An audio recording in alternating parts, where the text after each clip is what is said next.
ক্রিকেটারদের সাথে যুক্তরাষ্ট্রের ভিসা করাতে দেননি খালেদ মাহমুদ। জাতীয় দলের সাথে আর কোনোভাবেই নিজেকে জড়াতে চান না সাবেক অধিনায়ক। গণমাধ্যমের মাধ্যমে বোর্ড সভাপতির কাছে অনুরোধও জানিয়েছেন তিনি। না, আমি মনে হয় সলিউশন না এখন বাংলাদেশ ক্রিকেটের। আমার বাংলাদেশ হ্যাভ বেটার সলিউশনস। তাই আমি মনে করি যে আর আমি এটা ইন্টারেস্টেড না এনিমোর। মানে I think I have better job to do what I done last world cup. আমি মনে করি আমার ক্রিকেট ক্যারিয়ারের সাথে ওই কাজটা যায় না আসলে। আই ডু এগ্রি যে পাউন ভাইকে আমি এখনো সেই সম্মানটাই করি বা ওনার কথা আমি ফেলতে পারবো না, but I will Hanbali requesting যে আমাকে যদি উনি কোনো রিকোয়েস্টই না করেন এই বিষয়ে কাজ করার জন্য। লেজেন্ডস অফ রূপগঞ্জের বিপক্ষে শেষ ম্যাচে আবাহনীর হয়ে খেলেননি লিটন দাস। নিজের অফ ফর্মের কারণে ক্রিকেট থেকে সাময়িক বিরতি নিয়েছেন এই উইকেট রক্ষক ব্যাটার। টাইগার ওপেনারের সমস্যা ভাবাচ্ছে Khaled মাহমুদকেও।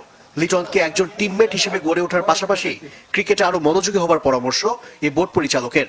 He need to go back to his basics, like একটু সিনিয়র প্লেয়ার হয়ে গেছে, একটু রিজার্ভ টাইপের হয়ে গেছে, ওগুলো থেকে বের হতে হবে আসলে। ও সবার সাথে একটু মিশা, একটু সময় দেওয়া ক্রিকেটকে, that's very very important. I know we have everybody have a personal life and he has to, but এখনো লিটন আগে বিবাহিত ছিল না, এখন বিবাহিত, ফ্যামিলি আছে, সবই আছে, বাট তারপরেও this is bread and butter, this is profession. Taskin, Shoriful, Khaled, Tanzim সাকিবরা আবাহনীতেও দুর্দান্ত। ক্লাব ক্রিকেটে একই দলে খেলায় তাদের মধ্যে বন্ধনটা আরো দৃঢ় হচ্ছে।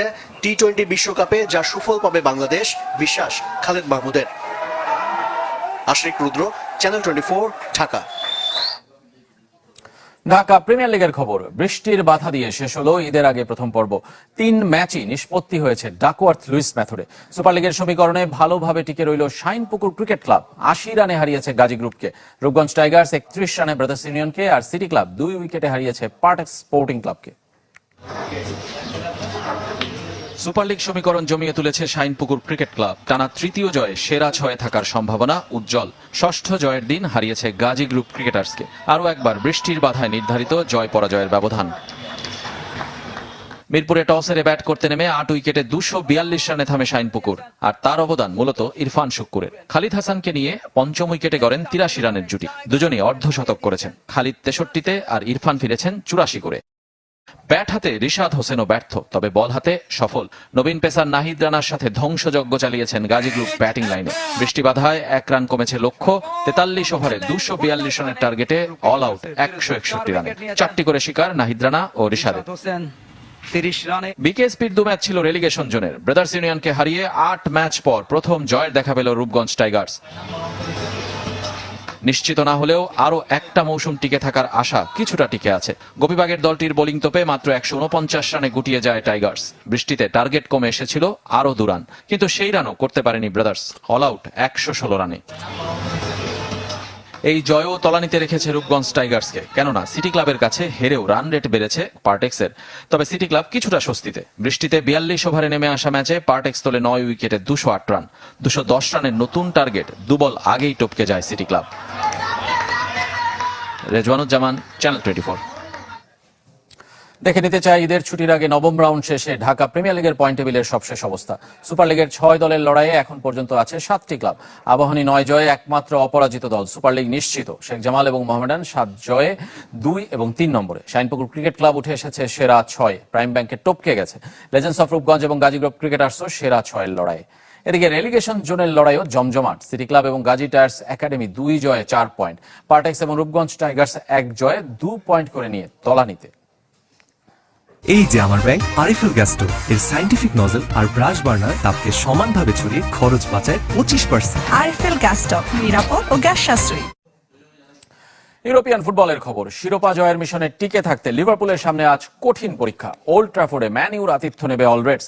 হোঁচট খেলেই সুযোগ হারাবে শীর্ষস্থান দখলের। হাই ভোল্টেজ লড়াই শুরু হবে আর কিছুক্ষণ পরই রাত 8:30টায়। একই দিন নামছে ধুঁকতে থাকা চেলসি। রাত 10:30টায় তাদের প্রতিপক্ষ শেফিল্ড ইউনাইটেড।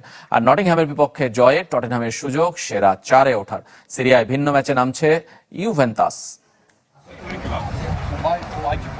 লিগে লিভারপুলের বাকি আর মাত্র 8 ম্যাচ। শিরোপা জয়ের পথে একটু একটু করে এগিয়ে যাচ্ছে ইয়র্গেন ক্লপ শিষ্যরা। তবে সে পথে বাধা হতে পারে ম্যানচেস্টার ইউনাইটেড। সাম্প্রতিক পারফরমেন্সের বিচারে না হোক, অন্ততপক্ষে নামের ভারে হলেও কঠিন প্রতিপক্ষ রেড ডেভিলস। রীতিমতো উঠছে দারুণ ছন্দে থাকা লিভারপুল। এবছর খেলেছে 16 ম্যাচ, প্রতিপক্ষের জালে দিয়েছে 59 গোল, যা ইউরোপ সেরা 5 লিগের যে কোনো ক্লাবের চেয়ে বেশি। সঙ্গে পরিসংখ্যানও পক্ষে তাদের। লিগে 2 দলের শেষ 11 দেখায় মাত্র 1 জয় ম্যান ইউর। তবে ক্লপের জন্য এখনও দুঃসংবাদ হয়ে Trent Alexander Arnold, Alisson Becker ও দিয়েগো জোতাকে না পাওয়া।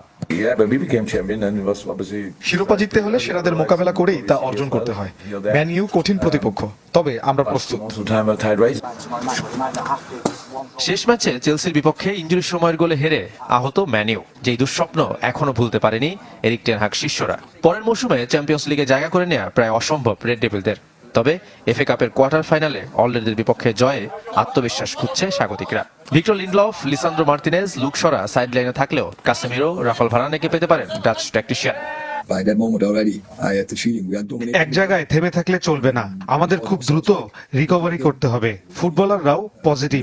সেরা চারে থাকাটা আমাদের জন্য কঠিন, তবে শেষ পর্যন্ত যুদ্ধ চালিয়ে যেতে হবে। Brilliant football. জয়ে শীর্ষে থাকা আর্সেনালের চেয়ে 2 পয়েন্ট এগিয়ে যাবে লিভারপুল। আর ম্যানিউর জন্য সুযোগ 5-এ থাকা টটেনহ্যামের সাথে ব্যবধান কমানোর। শাফাত মিদুল, চ্যানেল 24। প্রিমিয়ার লিগ হকির খবর। সুপার সিক্সেও মেরিনারিয়াংসের কাছে হারলো আবাহনী। 2-1 গোলে জিতেছে চ্যাম্পিয়নরা। মৌলানা ভাসানী স্টেডিয়ামে গোল শূন্য ছিল প্রথম কোয়ার্টার। দ্বিতীয়টিতে জ্বলে ওঠে মেরিনার্স। সোহানুর রহমান সবুজ আর ফজলে রাব্বির গোলে 2-0 এগিয়ে যায় চ্যাম্পিয়নরা। তৃতীয় কোয়ার্টারে ব্যবধান কমিয়ে ম্যাচে ফেরার ইঙ্গিত দিয়েছিল আবাহনী, কিন্তু বাকি সময় আর কোনো দলই গোলের দেখা পায়নি।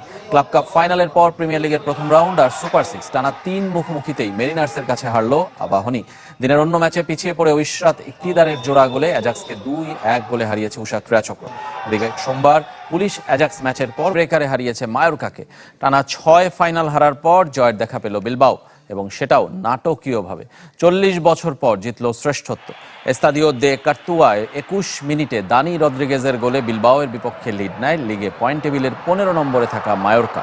বিরতির আগেই সমতায় ফেরার সুযোগ ছিল বিলবাওয়ের, তবে ভিএআরে বাতিল হয় নিকো উইলিয়ামসের গোল। দ্বিতীয়ার্ধে আর কোনো ভুল নয়, সেই নিকো উইলিয়ামসই ত্রাতার ভূমিকায়। নির্ধারিত সময়ে আর কোনো গোল না হলে ম্যাচ গড়ায় টাই ব্রেকে।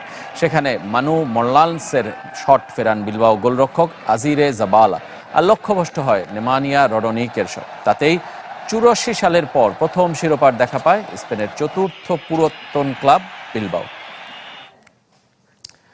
1 মাস পর মাঠে ফিরে গোল করলেন লিওনেল মেসি। কলোরাডোর সাথে 2-2 গোলে ড্র করলো ইন্টার মায়ামি। চেজ স্টেডিয়ামে ইন্টার মায়ামির শুরুর একাদশে ছিলেন না মেসি, সুয়ারেজ, জর্ডি আলবা, বুস্কেটস। তাদের ছাড়াই পিছিয়ে পড়ে দ্য হিরন্স। প্রথমার্ধের শেষ মিনিটে পেনাল্টি থেকে এগিয়ে যায় কলোরাডো। সফল স্পট কিক রাফায়েল নাভারো। দ্বিতীয়ার্ধে মাঠে নেমেই দলকে সমতায় ফেরান মেসি, আর এর 3 মিনিট পর লিওনার্দো আফোনসোর গোলে এগিয়ে যায় ইন্টার মায়ামি। তবে সে লিড বেশিক্ষণ ধরে রাখতে পারেনি। 88 মিনিটে গোল করে কলোরাডোকে 1 পয়েন্ট এনে দেন কোল ব্যাসেট। ইস্টার্ন কনফারেন্সে 8 ম্যাচে 12 পয়েন্ট নিয়ে টেবিলের 3-এ ইন্টার মায়ামি।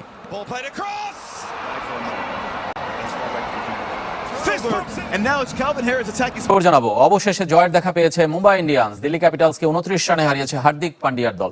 ওয়াংখেড়ে স্টেডিয়ামে টস হেরে ব্যাট করতে নেমে দিল্লি ক্যাপিটালসের বিপক্ষে 5 উইকেট হারিয়ে 234 রানে পাহাড় গড়ে মুম্বাই। সর্বোচ্চ 49 রান রোহিত শর্মা। এছাড়া এনরিচ নর্থিয়ের শেষ ওভারে 4-6-2-4-এ 32 রান তোলেন ক্যারিবীয় অলরাউন্ডার রোমারিও শেফার্ড। জবাব দিতে নেমে গেরাল্ড কোয়েৎজে, জসপ্রীত বুমরাদের নিয়ন্ত্রিত বোলিংয়ে 8 উইকেট হারিয়ে 205 রানের বেশি তুলতে পারেনি দিল্লি।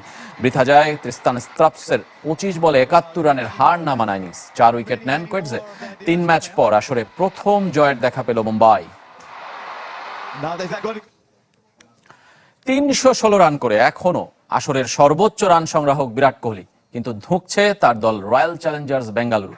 5 ম্যাচে মাত্র 1 জয়, হার টানা 3 ম্যাচে। কোহলির রানের ফুলঝুরি কতটা কাজে আসছে দলের জন্য? রাজস্থানের বিপক্ষে আইপিএল ইতিহাসের মন্থরতম সেঞ্চুরি সেই প্রশ্নকেই উস্কে দিচ্ছে। 21, 77, 83, 22 আর সবশেষ হার না মানা 113। আইপিএলের 5 ম্যাচে বিরাট কোহলির স্কোরগুলো জানান দিচ্ছে কতটা ধারাবাহিক এই ব্যাটার। কিন্তু কিং কোহলির পারফরমেন্সের সাথে সমান্তরালে চলেছে তাকে নিয়ে সমালোচনা। তার দল রয়্যাল চ্যালেঞ্জার্স বেঙ্গালুরু হারের বৃত্তে বন্দী। 5 ম্যাচে শুধু পাঞ্জাবকে হারাতে পেরেছে। সবশেষ রাজস্থানের বিপক্ষে সেঞ্চুরি করেছেন কোহলি, কিন্তু 3 অঙ্কের ম্যাজিক ফিগারে যেতে খেলেছেন 67 বল, যুগ্মভাবে যা আইপিএল ইতিহাসের ধীর গতির শতক। এর আগে 2009 সালে সমান বল খেলে সেঞ্চুরি করেছিলেন মনীষ পান্ডে। তবে ভেস্তে গেছে কোহলির 100 রানের ইনিংস।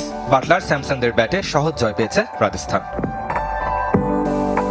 নিজে ধারাবাহিক হলেও দলের জন্য ভূমিকা রাখতে না পারায় কোহলিকে খোঁচা দিয়ে টুইট করেছেন পাকিস্তানের সাবেক পেসার জুনায়েদ খান।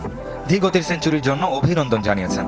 শুধু তাই নয়, স্বদেশি বীরেন্দ্র সেবাগেরও সমালোচনার শিকার হয়েছেন তিনি। অবশ্য কোহলিকে কাঠগড়ায় দাঁড় করানোর যথেষ্ট কারণও আছে। 100-র বেশি গড় নিয়ে সবাইকে ছাড়িয়ে বিরাট কোহলি। 200 রানও নেই দ্বিতীয় স্থানে থাকা রায়ান পরাগের, কিন্তু সেরা 5 ব্যাটারের মধ্যে শুধু বিরাট কোহলির স্ট্রাইক রেট 150-এর নিচে। বিধ্বংসী ইনিংস খেলার বয়স পেরিয়ে গেছে কোহলির, মনে করছেন ক্রিকেট সমালোচকেরা। রেদওয়ান শোয়েব,